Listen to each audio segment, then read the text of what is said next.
मैं शुरू करता हूँ अल्लाह के नाम से जो बड़ा मेहरबान और निहायत रहम करने वाला है। पेश करता हूँ कहानी हसन चालाक और बादशाह का अनोखा इम्तिहान। कहानी का थंबनेल देखकर समझ गए होंगे कि कैसे एक नौजवान ने बादशाह को खामोश कर दिया। कहानी में आगे बढ़ने से पहले हसब रिवायत चैनल को सब्सक्राइब करें और वीडियो अच्छी लगे तो इसे लाइक करें। पुराने ज़माने की बात है।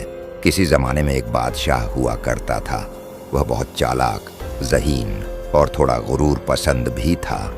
एक दिन उसने अपनी सल्तनत में ऐलान करवाया, मुझे कोई ऐसी बात बताओ जिसका मुझे इल्म न हो।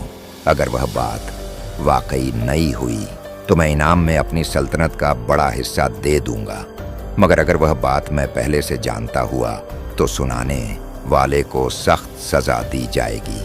यह ऐलान सुनते ही बड़े बड़े दानिश्वर, प्रोफेसर और अक्लमंद लोग बादशाह के दरबार में पहुंचने लगे।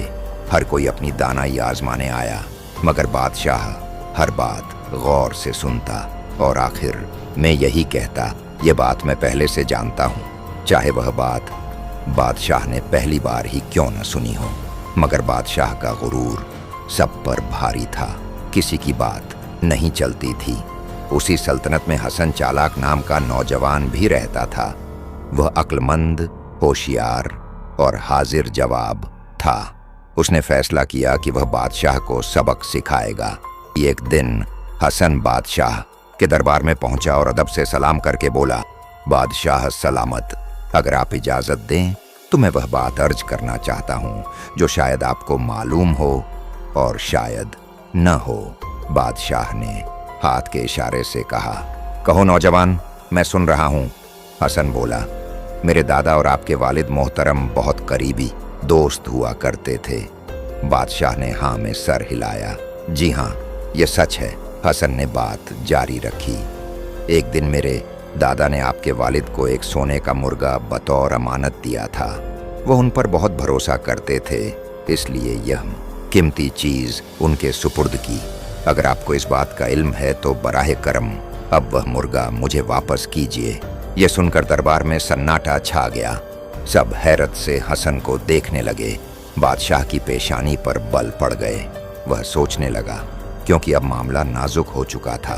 अगर वह कहता कि हाँ मुझे इस बात का इल्म है, तो उसे सोने का मुर्गा देना पड़ता जो असल में कभी दिया ही नहीं गया था। और अगर वह कहता कि नहीं मुझे इस बात का इल्म नहीं, तो उसे अपनी सल्तनत का बड़ा हिस्सा इनाम में देना पड़ता, क्योंकि वह मान लेगा कि बात नई है। हसन ने मुस्कुराकर कहा, बादशाह सलामत, बोलो मेरा सोने का मुर्गा कहाँ है। बादशाह ने एक लम्हे को खामोशी इख्तियार की, फिर मुस्कुराकर बोला, बेटा तुम जीत गए। तुमने अपनी चालाकी और दानाई से मेरे गुरूर को हरा दिया है। मैं तुम्हें अपनी आधी सल्तनत देता हूँ और अपनी रियाया के सामने तुम्हें दाना तरीन शख्स मानता हूँ। इस कहानी से मिलने वाला सबक यह कहानी हमें सिखाती है कि अक्ल और हाजिर जवाबी इंसान को कामयाबी दिला सकती है। गुरूर का जवाब हमेशा ताकत से नहीं, फहम व फरासत से देना चाहिए। सच और होशियारी बादशाहों के दरबार में भी इज्जत दिला सकती है। कैसी लगी आज की कहानी? वीडियो अगर पसंद आई तो लाइक करें। अपना फीडबैक नीचे कमेंट्स में दें। हमारी मेहनत और हौसला अफजाई के लिए हमें सपोर्ट करें।